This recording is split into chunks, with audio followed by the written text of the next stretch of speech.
La ville en fauteuil, Édouard Agostino la pratique depuis 1998, date de son accident de la route. Depuis, la voirie à Clermont a bien changé et plutôt dans le bon sens. Quand j'ai eu mon accident au début, on ne voyait pas trop de personnes en situation de handicap dans les rues parce que les rues n'étaient pas trop adaptées. Maintenant, c'est beaucoup mieux.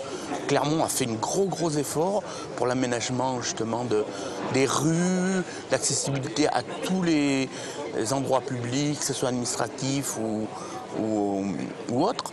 Les places de parking réservées aux personnes handicapées sont pour lui en nombre suffisant, même si elles gagneraient à être mieux signalisées, afin que certains valides prennent bien conscience de leur fonction.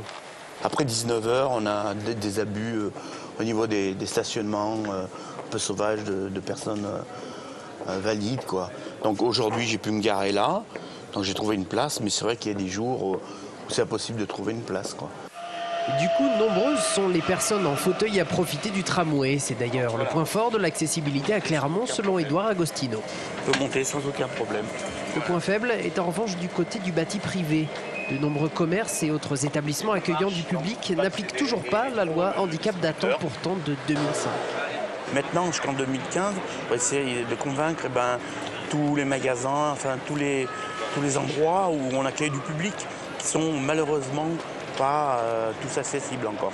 Mais il y a des efforts aussi dans certains magasins, une volonté d'ouvrir un peu la porte à tous ces clients potentiels.